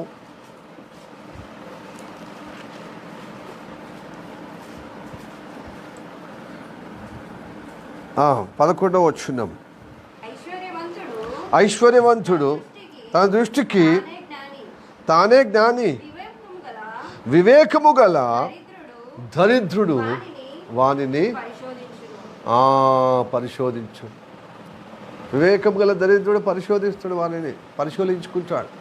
కానీ ఐశ్వర్యవంతుడు తన దృష్టికి తానే జ్ఞాని. వలోబడు నాకు ఐశ్వర్యం ఉంది కాబట్టి ఆ ఐశ్వర్యాన్ని బట్టి ఏం చేస్తాడు, అహంకారముతో తన దృష్టికి తానే జ్ఞానవంతుడు అనుకుంటాడు. కాబట్టి గుణపడడు. ఫస్ట్ మనం సోమరి గుణపడడు, తన దృష్టికి తాను జ్ఞానవంతుడు, నేర్చుకోవటానికి ఉండేది వారికి. రెండవ విషయము ఐశ్వర్యవంతుడు. ఐశ్వర్యవంతుడు తన దృష్టికి తన జ్ఞానవంతుడు. 4 డబ్బులు రాగానే అందుకోసమే సంఘ పెద్దలనే వాళ్ళు కొంచెం 4 రాళ్ళు వెనకేసుకోగానే తనకు మాటకారితనమో పలుకుబడి అనే సమాజంలో ఉంది. దాన్ని పట్టుకొని గుణపరుడు పాస్టర్ చెప్పింది, మేమే నీకు జీతం ఇస్తున్నాం. అందుకోసం జీతం మీరిచ్చేడైందండి, సమస్త వాళ్ళు ఇచ్చుడైంది. దేవుడు ఇవ్వాలి సేవకుడికి. హల్లెలూయా. ఎట్లా మొగుల మీద నుంచి ఇస్తాడా, ఆకాశం నుంచి ఇస్తాడా? అది భక్తుల ద్వారా ఇస్తాడు. నేను ప్రార్థన చేస్తే భక్తుల ద్వారా దేవుడు సమకూరుస్తాడు. అది విశ్వాసం. విశ్వాసం ఎలా ఉండాలి? దేవుడు మాట విన్నప్పుడు దీవించబడుతున్నాను. ఎవరి ద్వారా వస్తుంది? సేవకుడి ద్వారా. దేవుడు అతనిలో ఉండి మనకు దేవుడు వాక్యం చెప్తున్నాడు. కాబట్టి నా ఆర్థికంగా నేను బలపడాలి, దీవించబడాలి, నేను అభివృద్ధి కావాలంటే దేవుడు చెప్పినట్టుగా నేను కానుకలు ఇవ్వాలి. మన విశ్వాసంగా మనం ఇవ్వాలి, మనం దీవించబడతాం. ఆయన విశ్వాసంగా ఆయన ప్రార్థన చేయాలి, ప్రార్థనపూర్వకంగా సేవ చేయాలి, ఆయన విశ్వాసం బట్టి ఇట్లా ఉండాలి. విశ్వాసులైనా దేవుని పైన ఆధారపడాలి, సేవకులైనా ఎవరి మీద ఆధారపడాలి. కానీ సంఘాల్లో దురదృష్టకరంగా అన్ఫార్చునేట్లీ ఏమవుతుంది? సంఘం మీద పాస్టర్ ఆధారపడుతున్నాడు. విశ్వాసులు ఎవరి మీద ఆధారపడుతున్నారండి? మన పని మీద, 4 డబ్బులు సంపాదించడం మీద ఆధారపడి బ్రతుకుతున్నారు. అంత వాక్యానికి విరుద్ధం, దీని ప్రణాళికకు విరుద్ధం విరుద్ధం విరుద్ధం. అందుకోసం ఏం చేస్తారు? పని దొరికేదాకా కొంతమంది భక్తి చేస్తారు. ఎంతో నిష్ట, ఎంతో ఖచ్చితంగా, ఎంతో ఆరాటంగా, ఎంతో ఉత్సాహంగా ఉంటారు. పని దొరికిన తర్వాత పని బిజీ అయ్యి, పని దొరికిందయ్యా, ఇప్పుడు నాకు తీరిక లేదు కదా, భక్తి సలహైపోతుంది. అంటే పని దొరికేదాకా భక్తి అన్నమాట. నీకు 4 డబ్బులు వచ్చేదాకా నీకు భక్తి. నీకు మంచిగా వెసులుబాటుగా, మంచిగా చేయదిరిగే విధంగా, మంచిగా 4 రాళ్ళు 4 పైసలు నీకు చేతిలో తిరిగిన తర్వాత ఇక దేవుడు లేడు. ఇక నాకు వచ్చేసింది కదా, నా ప్రయాసానికి, నా భక్తికి తగిన ఫలితము ఇచ్చాడు. ఇది కూడా దేవుడు ఇచ్చాడు అని చెప్పి కొంతమంది మోసం పోయటానికి వాళ్ళ దృష్టికి, వాళ్ళ జ్ఞానవంతులై ఉన్నవాళ్ళు దేవుడు ఇచ్చిన దాన్ని అడ్డం పెట్టుకొని దేవుడి దగ్గర రాకుండా ఉంటారు. అది కూడా ప్రమాదం కదా. వాళ్ళ దృష్టికి వారు అది జ్ఞానులు గుణపడతలేరు.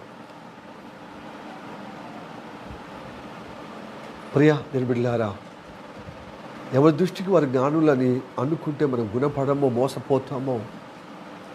హల్లెలూయా చెప్పండి, హల్లెలూయా. అందుకోసమే అంటాడు, మీ ప్రవర్తన అంతటికీ దేవుడి అధికారానికి ఒప్పు చెప్పుకో. హల్లెలూయా చెప్పండి, హల్లెలూయా. మనకు మనమే ఆధారం చేసుకుంటే, డబ్బు మీదన ఆధారమో, బలగం మీదన ఆధారమో, లేకపోతే ఆఫీస్ మీదన ఆధారమో, పై అధికారుల మీద ఆధారమో, లేకపోతే మనకున్నటువంటి బలగం మీద ఆధారం అయితే ఎవరి దృష్టికి వాళ్ళు జ్ఞానవంతులుగా అయిపోయి దేవునికి దూరం అయిపోతాం, గుణపడటానికి ఇష్టపడం. అందుకోసమే ఈ సామెతల్లో ఉన్నటువంటి భక్తులు చెప్తున్నారు. చూడండి, సామెతలు 3వ అధ్యాయము 5వ వచనం, 5, 6, 7 వచనం చదువుదాం, అయిపోతుంది. నీ స్వబుద్ధిని ఆధారం చేసుకొనక నీ పూర్ణ హృదయముతో స్వంత బుద్ధిని, నీ జ్ఞానమును ఆధారం చేసుకొనక నీ పూర్ణ హృదయముతో, పూర్ణ ఆత్మతో దేవుని సృష్టికర్త యందు నమ్మకం ఉంచుము. నీ ప్రవర్తన, నీ జీవిత ప్రవర్తన అంతటి యందు ఎవరికి అధికారము? భర్త అధికారమా, భార్యకి అధికారమా? కొంతమంది భార్య చెప్పినట్టు వింటారు, భర్త చెప్పినట్టు వింటారు. అది వాక్యానికి విరుద్ధమైన. భర్త చెప్పినట్టు వినాలని వాక్యం ఉంది కదంటే, వాక్యానికి కాదు, అప్పుడు దేవుడి మాట వినాలి. వాక్యానికి విరుద్ధమైనప్పుడు, వాక్యానికి విరుద్ధం కానంత వరకు నీ భర్త మాట విను. వాక్యానికి విరుద్ధమైంది అనుకో, చర్చికి రావద్దంటే వాడు భర్తను పక్కన పెట్టి దేవుడి మాట వినాలి. కొడితే పడు, తిడితే పడు, దేవుడు చూసుకుంటాడు. నీకోసము సిలువలో బలియాగం కాలే, నీకోసం దెబ్బలు తినలే, ప్రాణం పెట్టలే, ప్రాణదారం పోయలే.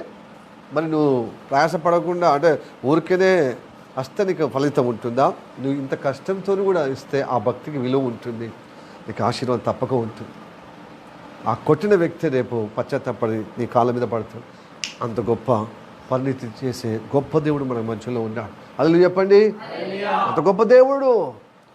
రాయి లాంటి మనుషులను మాంసముద్దలాగా మెత్తటి మనసు కలిగిన వ్యక్తులుగా మార్చిన దేవుడు మన దేవుడు. హల్లెలూయా, హల్లెలూయా. రాళ్ళను సైతం సజీవులుగా మార్చిన దేవుడు. సజీవ రాళ్ళ వలె మార్చాడు.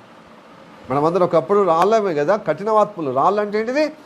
కఠినాత్ములు, మొండివారము, జగమొండి కదా. అభిషేక్ పేరు మాత్రం అభిషేక్, కానీ మొండి, కఠినాత్ములు, కనికరం లేని వారు.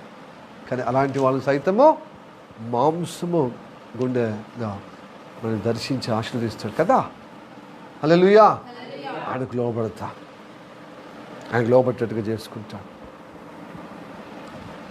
కాబట్టి నీ సొంత బుద్ధిని ఆదరణ చేసుకోవద్దు, నీ దృష్టికి నువ్వు జ్ఞానవంతుడు అనుకోవద్దు. దేవునికి లోబడు, ఆయనను నమ్ముకో. నీ ప్రవర్తన అంతా ఎవరికి అధికారమో అప్పచెప్పుకోవాలి? దేవునికి. ఇంకా చదవండి. అప్పుడు ఆయన నీ త్రోవలు సరళము చేయను. నేను జ్ఞానిని కదా అనుకునవద్దు. యెహోవా యందు భయభక్తులు కలిగి అది అది అది అది నువ్వు జ్ఞానిని కదా అని అనుకోవద్దు. చెడుతనం వదిలిపెట్టడమే జ్ఞానానికి మూలము. చెడుతనం కలిగి ఉంటూ నాకు జ్ఞానము ఉన్నది, నాకు అన్నీ తెలుసు, నాకు ఎవరు చెప్పడానికి, మరి నువ్వు ఎందుకు సందలపడుతున్నావు? ఇతరులు చిన్నపిల్లడు సైతం ఏతే విధంగా నీ స్వభావం ఎందుకున్నది? ఎందుకుంది నీ మూర్ఖత్వం? 4 రాళ్ళు పైసలు సంపాదించగానే నెత్తి మీదకి వచ్చినాయి కళ్ళు. అంటే ఐశ్వర్యము నీ దృష్టికి ఏమైపోతుంది? ఐశ్వర్యవంతులుగా ఉన్నవారు తమ దృష్టికి తను జ్ఞానవంతులు అవుతున్నారు. ఎందుకంటే కొదవలేదు కదా, డబ్బులు ఉన్నాయి కదా. ఇక సోమరేం పనిపాట లేనివాడు నిండా మునిగి సల్లేదు. ఎంత హేతుగా కారణాలు చెప్పి, ఎంత విషయ మంచిగా వివరించి చెప్పినా వాడు వినడట. అంటే సోమరి తన దృష్టికి తన జ్ఞానవంతుడు, ఐశ్వర్యవంతుడు తన దృష్టికి తన జ్ఞానవంతుడు. వాణ్ణి గుణపరచుట సులభం కాదంటున్నాడు. మూర్ఖులు వంకర నడిచే మూర్ఖులను గుణపరచుట సులభం అంటున్నాడు. వానికంటే తమ దృష్టికి తాము జ్ఞానవంతులుగా అనుకున్న వానికంటే ఈ మూర్ఖులను గుణపరచుట సులభం. హల్లెలూయా. ప్రియ దినబిళ్ళరా, ఇలాంటి స్వభావం మీలో ఉంటే ఈ ఉదయకాలంలో తీసేసుకోవాలి. లేకపోతే దేవుడి అనుగ్రహం పొందుకో.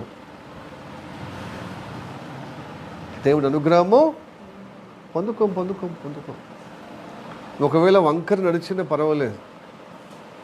ఇక్కడ మన బుద్ధి వంకర బుద్ధి కదా, చక్కగా పోవం. ఇక్కడ ఆదాం సంతానం కదండి, మురుకులమే. అందుకోసం ఈ వారములో ఎక్కడెక్కడ వంకరగా తీసినామో దేవుని వాక్యం వింటూ నీవు, దేవుని భయభక్తులు కలిగిన నీవు గుణపడటానికి ఇష్టపడుతున్నాడు. నేను గుణపరచడానికి ఇష్టపడుతున్నాడు. కానీ తన దృష్టికి తను జ్ఞానవంతులు అంటే డేంజర్లో ఉన్నావు. నువ్వు గుణపరచడం అసాధ్యం. గుణపరచడం అంత సులభము కాదు. Hallelujah. Praise the Lord. Hallelujah. కాబట్టి నీ దృష్టికి నువ్వు జ్ఞానవంతులు అనుకోవద్దు. దేవుని భయభక్తులు కలిగి చెడుతను వదిలిపెట్టడమే, అంటే అవిధేయత వదిలిపెట్టడమే, మూర్ఖత్వం వదిలిపెట్టడమే, వంకర వదిలిపెట్టడమే, నీ సోమరితనం వదిలిపెట్టడమే, నీ యొక్క దృష్టికి నువ్వు ఉన్న మూర్ఖత్వము వదిలిపెట్టడమే జ్ఞానానికి మూలం. Praise the Lord. హల్లెలూయా. పని hallelujah. Praise the Lord. Hallelujah. ఇలాగ మీరు ప్రార్థన చేస్తే, ఇలాగ దేవుని కోరుకుంటే నిజంగా దేవుడు విశ్వాస భ్రష్టులుగా, విశ్వాసఘాతకులుగా చేయకుండా మిమ్మల్ని గుణపరుస్తూ తన స్నేహితులుగా చేసుకుంటున్నట్ట. చదవండి వాక్యం, ఇది వాగ్దానమై ఉన్నది. హోషేయ 14వ అధ్యాయము 4వ వచనం.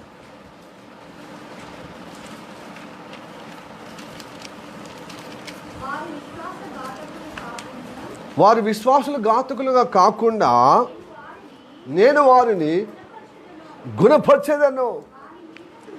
వాని మీదనున్న నా కోపము చల్లారెను. మనస్ఫూర్తిగా వాళ్ళని ప్రేమించి నేను స్నేహించేదను అంటున్నాడు. హల్లెలూయా. చెప్పండి. ఇది గొప్ప వాగ్దానం. ఈ వాగ్దానం స్వతంత్రించుకోవాలి. ఈ వాటి కాలంలో, ఈ సమయంలో వాక్యం ఇట్లా దేవుని బిడ్డలారా, హైదరాబాద్లో ఉన్నవారు, వరంగల్లో ఉన్నవారు బిడ్డలారా, ఇట్లా విశ్వాసఘాతకులుగా చేయకుండా, అంటే వారిని నేను విశ్వాసఘాతకులుగా చేయను, నేను వాళ్ళని గుణపరుస్తాను. వారి మీద, ఎందుకంటే వారు అవిధేయతను బట్టి, వారి మూర్ఖత్వాన్ని బట్టి, ఉన్న ప్రవర్తన బట్టి వాళ్ళ మీద కోపం ఉంది కదా, ఆ కోపాన్ని నేను తీసేస్తాను.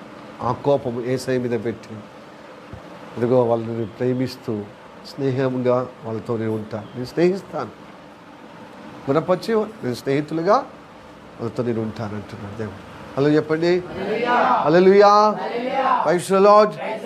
ఎవరైనా ఇక్కడ ఉన్న సోమరుగా ఎవరి దృష్టికి వారు జ్ఞానవంతులుగా ఉన్న వాళ్ళారా, ఐశ్వర్యవంతం కొద్దో గొప్ప, అంతకుముందు కంటే ఇప్పుడు కొంచెం 4 పైసలు సంపాదిస్తున్న, చేతి నిండా కొంచెము ప్రతి అవసరత తీర్చే విధంగా నాకు వెసులుబాటు అవుతుందని అనుకున్న వాళ్ళు కూడా, పెద్దగా ఐశ్వర్యమైనా కొంచెమైనా ఐశ్వర్యమైనా కొంత సులభంగా అవుతుంది జీవితము, వాళ్ళు కూడా ఎవరి దృష్టికి వారు జ్ఞానవంతులుగా ఉంటే ఇది డేంజర్లో ఉందా కనుక దేవుడు కటాక్షిస్తాడు. నీ వంకర జీవితం, నీ మూర్ఖ జీవితాన్ని అయినా సహిస్తాడు. కానీ ఎవరి దృష్టికి వారు జ్ఞానవంతులు అనేవారిని వాళ్ళు నూతన పచ్చుట అలా గుణపచ్చుట సాధ్యం కాదు. వానికంటే మూర్ఖుని గుణపచ్చుట సులభం అంటున్నాడు. ప్రియ దిండ్లరా, కనుక ఎవరి దృష్టికి వారు జ్ఞానవంతులు, మేము మాకు అన్నీ తెలుసు, నేను మస్తు తెలుసు అని అనుకోవద్దు. నేర్చుకోవాల్సి చాలా బోర్డు ఉన్నాయి. నేర్చుకోలేని వ్యక్తి ఎవరు కనుక ఉన్నారంటే అది యేసయ్య తప్ప, ఆయన నేర్పించేవాడుగా నేర్చుకునేవాడు కాదు. మనము ఏదో ఒక కొన్ని విషయాలు అవగాహన కలిగిన జ్ఞానం ఉంది, కానీ ఎంత జ్ఞానమో మనకున్నా, ఏదో ఒక విషయంలో ఎంత జ్ఞానం ఉన్నాం, మన బ్రతుకుని మనం నిలబెట్టుకోలేమండి. ఆ జ్ఞానం ద్వారా నిలబెట్టుకుంటామండి. అందుకోసం ఏమంటున్నాడు ఈ సామెతల్లో ఉన్నటువంటి భక్తుడు, సొలొమోను భక్తుడు ఏమని తెలుసా, నీ దృష్టికి నువ్వు జ్ఞానాన్ని అనుకోకూడదు, చెడుతను వదిలిపెట్టడమే జ్ఞానానికి మూలం. హల్లెలూయా చెప్పండి. వంకర జీవితం, వంకర టింకర్, హలో వింటున్నారా? సోమరితనం తొలగించుకోండి. ఎవరి దృష్టికి వారి జ్ఞానవంతులమనే మూర్ఖత్వం తొలగించుకోండి. దేవుని దగ్గర క్షమాపణ పొందుకుందాం. అప్పుడే దేవుడు ఆయన వాగ్దానం, ఇప్పుడు హోషేయలో ఉన్న వాగ్దానము 14వ అధ్యాయంలో 4వ వచనం నెరవేర్చబడే విధంగా వారిని విశ్వాసఘాతకులుగా నేను చేయను, వాళ్ళని గుణపరుస్తాను, పైపెచ్చు వాళ్ళ మీద ఉన్న కోపము చల్లార్చుతాను, కోపపడను, చల్లార్చుకుంటాను. అలాగనే వాళ్ళని స్నేహితులుగా స్నేహిస్తాను. హల్లెలూయా. దేవునితో అనుబంధం ఎప్పటికీ స్నేహంగానే నిలుపుకునే విధంగా దేవుడు సహాయం చేయటకు ఇష్టపడుతున్నాడు. అయితే నువ్వు ఇష్టపడుతున్నావా? నీ జీవితం నువ్వు సరి చేసుకునే విధంగా ఇంకెన్ని రోజులు ఇంకా సోమరితనం, నిద్రపోతాను, ఇంకెన్ని రోజులు ఇంకా నీ బ్రతుకులో వాళ్ళకి వీళ్ళకి చెప్పి సానుభూతి పొందుకు నడవది.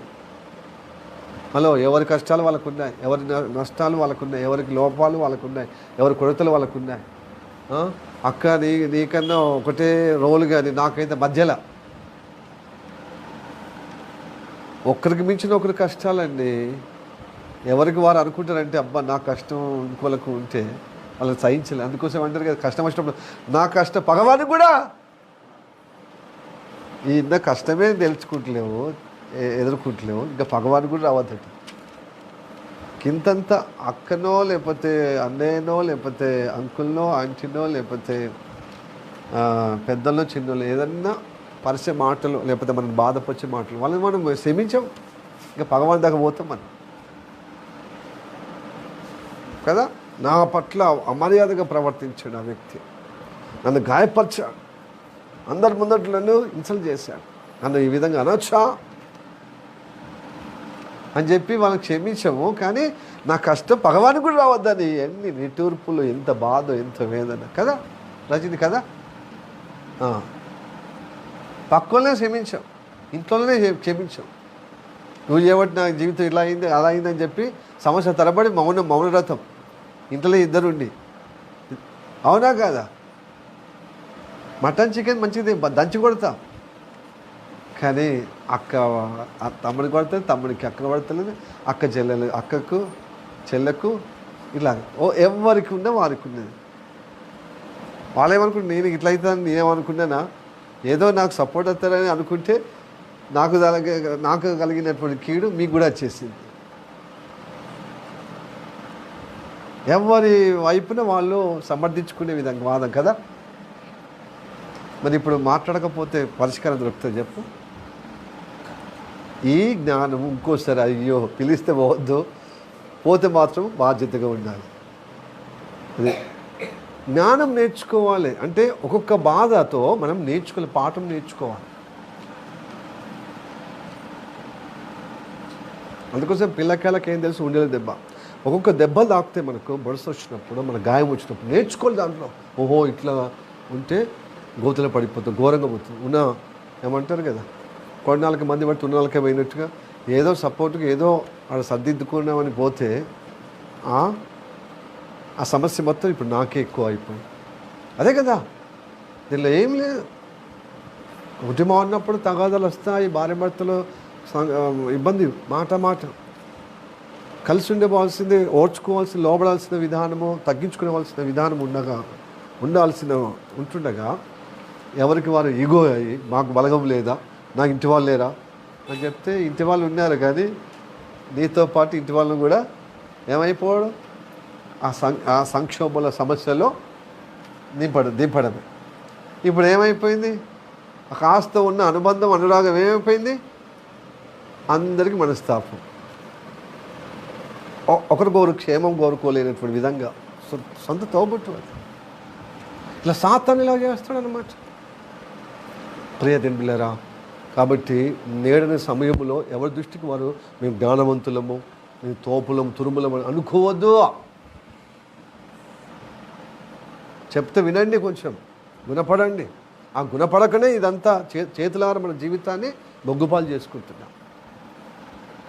చెప్తే బాగుపడతారు కానీ, వింటే బాగుపడతారు కానీ చెప్పింది వినకపోతే ఏడ్చారన్నట్టుంటే ఎవరి జీవితాలు ఎలా ఉన్నాయండి? మీరు ఇన్ని సంవత్సరాలు చిన్నప్పటి నుంచి వస్తున్నారు. ఎవరి బిడ్డలారా, ఎవరు బాగుపడ్డారు చెప్పండి? విన్నవాడు బాగుపడ్డాడు, విననివాడు ఘోరంగా లోకంలో ఇంకా కష్టాలు పడుతున్నాయి, ఇంకా దెబ్బ మీద దెబ్బ సమస్యలతో ఆ సుడిగుండంలో కొట్టుమిట్లాడుతున్నాడు. ఆడు చావలేక బ్రతకలేక.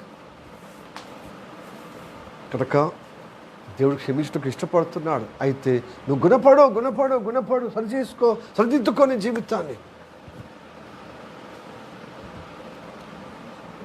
చిన్నగా ఉన్నప్పుడు ఏ వారం ఆ వారంలో ఉన్న మన దోషాలు, మన యొక్క వంకటింకలు సరిచేయటానికి గుణపరచడానికి ఇష్టపడుతున్నాడు. కానీ నాకు అన్నీ తెలుసు, ప్రతి ఆదివారం వస్తున్నాం కదా, ఎన్నో వాక్యాలు తెలుసు కదా, నేను బైబిల్ చదువుతా కదా, నా ప్రార్థన నేను నిలబెడతాను. ఈ ఒంటపోకడా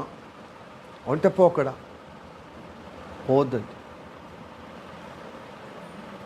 ఒంటెద్దు పోకడా పోవద్దు. వింటున్నారా?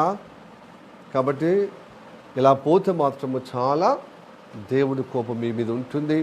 మీరు విశ్వాసులు ఘాతకులు అవుతారు. మీరు దేవుని యొక్క సమ్ముఖము నుంచి వెళ్ళి దూరం అయిపోతారు, నామకార్థంగా మిగిలిపోతారు. దేవునితో అనుబంధము ఉండదు. ప్రైజ్ లార్డ్ చెప్పండి. హల్లెలూయా, ప్రైజ్ లార్డ్. కనుక వారిని విశ్వాసఘాతకులుగా చేయను, గుణపరుస్తాను వాళ్ళను. నేను వారి మీద ఉన్న కోపం తీసేస్తాను. వారు నా స్నేహితులుగా నేను ఉంచుకుంటాను, లేకపోతే నేను చేసుకుంటాను. స్నేహితులుగా నేను వాళ్ళకు ఉంటానంటున్నాడు. హల్లెలూయా, ప్రైజ్ లార్డ్. ఎప్పుడైతే మీరు నేను జ్ఞానిని కాదు అని చెప్పి నువ్వు లోబడి ఆ చెడుతనం వదిలిపెట్టి, నువ్వు చెడుతనం వదిలిపెట్టడమే జ్ఞానం కదా, ఆ జ్ఞానంలో నువ్వు రావాలి. కాబట్టి నీ విధేయత దేవుడికి వచ్చినప్పుడు నీ వంకటింకలు సరిచేసుకునే తత్వాన్ని బట్టి నువ్వు జ్ఞానవంతురాలు. నువ్వు సరి చేసుకోకుండా ఎవరు చేస్తున్నాను, నేనే చేస్తున్నానా, ఎంతోమంది చేస్తున్నారని అదలా ఇస్తారు చూడు, ఎదురుకొడతా చూడు, అది నువ్వు డేంజర్లో ఉంటావు. నువ్వు నూతన పచ్చుట అసాధ్యం అంటున్నాడు, గుణపచ్చుట సులభం కాదంటున్నాడు. హల్లెలూయా చెప్పండి. హల్లెలూయా. గుణపరచడానికి వస్తున్నాం కదండి ఆదివారము.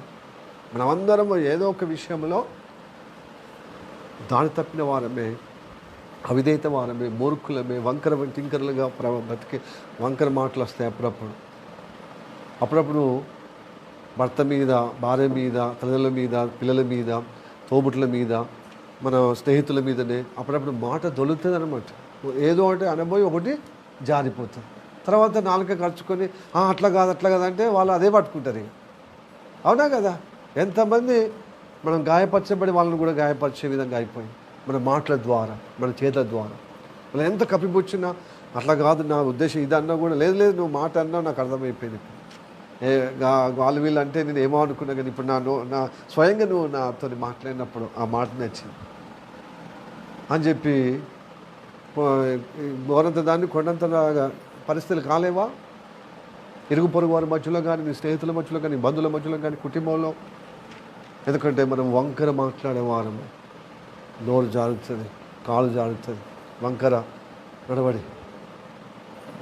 కాబట్టి దేవుని దగ్గరికి వచ్చింది ఈ వారములో ఉన్న వంకర మాటలు, వంకర కార్యాలు తండ్రిని క్షమించును, అని గుణపరచును.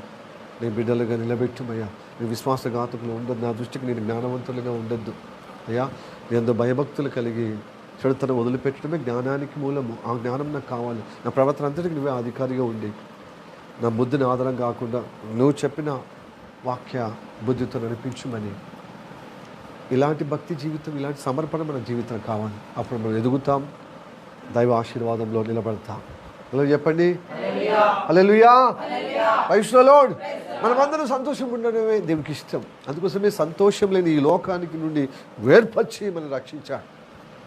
లోకమంత చీకటి, లోకమంత దుఃఖము, వేదన, ఈ వేదనకరమైన లోకం నుండి నేను రక్షించింది ఎందుకు తెలుసా? నేను గొప్పగా సంతోషింపజేయటానికి, నేను గొప్పగా ఆశీర్వాదకరంగా క్షేమాభివృద్ధిలో నడిపించడానికి.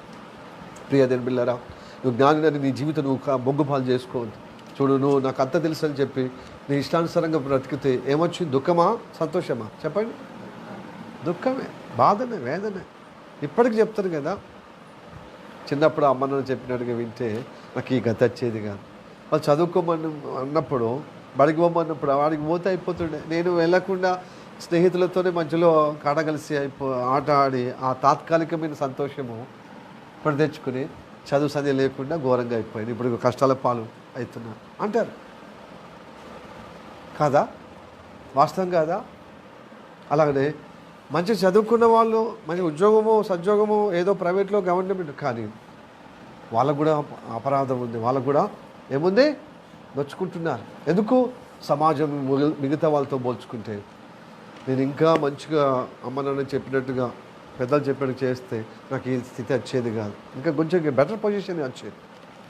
ఏముంది? అటు బతకలేక, మింగలేక, సావలేక ఇట్లా ఉన్నాను. ఏదో ఒక గవర్నమెంట్ జాబో, ఏదో ఒక జాబ్, అంత ఈ జాబ్ ఉన్నప్పటికీ అంతంతా బ్రతుకుతున్నాను. ఇది లేకపోతే ఇంక ఘోరంగా ఉండేది. ఇంకా మంచిగా వింటే ఇంకా నా పొజిషన్ మార్చేది, ఇంకా నా పొజిషను పెరిగేది, ఇంకా మరోలా ఉండేది.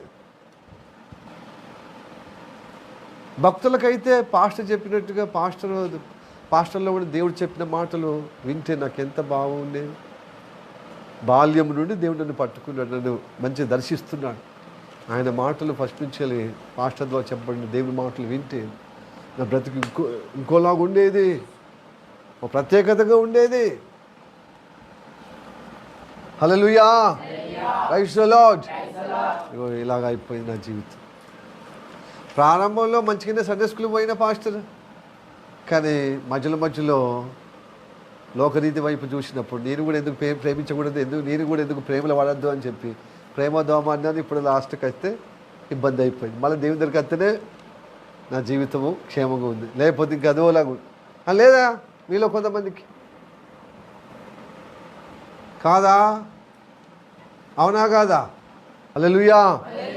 దేవుని ప్రేమ కంటే ఇంకే ప్రేమ అయినా దుఃఖానికి, వేదనకు, పరాభవానికి, అవమానానికి, మరి ఘోరమైన ఇన్సల్ట్కు, మరి ఈ లోకములో మరి ఘోరమైన దీనస్థితిలో పడిపోతాం. అందుకోసమే కదా దేవుని నమ్మకం, దేవుని మాటగా జీవిస్తున్నాం. దేవుని స్తోత్రం, హల్లెలూయా. కాబట్టి ఉన్న ఆత్మీయ జీవితాన్ని చెడగొట్టుకోకుండా ఏ వారం ఆ వారం మన జీవితాన్ని సరిచేసుకుందాం. ఎవరి దృష్టికి వారు జ్ఞానవంతులుగా, మన 4 డబ్బులు ఉన్నాయని, హోదా ఉందని, మరి నాకు పని దొరుకుతుంది, ఇప్పుడు మంచిగానే ఉన్నానని చెప్పి ఇప్పుడు మందం చూసుకోవద్దు. దయచేసి దేవుని బిడ్డలారా, మీ దృష్టికి మీరు జ్ఞానవంతులు అనుకోవద్దు. భయభక్తులు కలిగి మనలో ఉన్న చెడుతనము, నిర్మహామాటం లేకుండా, దాపరగం లేకుండా, కుల్ల దేవుని దగ్గర ఒప్పుకుంటూ ఆయన కటాక్షం పొందుకుందాం, గుణపడదాము, దైవ ఆశీర్వాదంలో నింపబడదాం. దేవుడు ఈ వాక్యం చేత మనల్ని గొప్పగా ఆ విధంగా ఆశీర్వదించి నడిపించుగాక. ఆమేన్. తల వంచి కనుమూసుకొని ప్రార్థన చేద్దాం. మిక్కిలిగా ప్రేమిస్తున్న మా పరలోకమందున్న మా తండ్రి, నీకు వందనాలు, స్తోత్రం రాజా. ఇదిగో ప్రభా ఇదిగో ప్రభా ఈ మధ్యాహ్నములో ఈ పగటి కాలంలో తండ్రి ఇదిగో ఈ మాటలు ప్రభువా మేము విన్నప్పుడు తండ్రి చాలా మట్టుకు ప్రభువా నా దృష్టికి నేనే జ్ఞానవంతుడిగా, లేకపోతే నాకు నాలుగు పైసలు ఉన్నాయి కదా, నాకు కొంచెము వెసులుబాటు ఉంది కదా, నాకు ఆర్థికంగా నేను బలపడి ఉన్నాను కదా, స్తోమత కలిగి ఉన్నాను కదా అని ఆ స్తోమత కలిగిన వారికి ఎవరి దృష్టికి వారు జ్ఞానవంతులుగా ఉండి నీ గద్దింపుకు అనగా నీ గుణపచ్చే ఆ అనుగ్రహము పోగొట్టుకుంటారని నీ వాక్యం ద్వారా మాతో మాట్లాడావయ్యా. అలాగనే సోమరిగా జీవితము తండ్రి, ఏ పని పాట, ఏ గురి లేకుండా దరి లేకుండా సోమరిగా దిగజారిపోయే తత్వము ఎన్ని వాక్యాలు విన్నా తెలుసుకోవటానికి ఉంది కానీ కార్యరూపం దాల్చడానికి లేదు.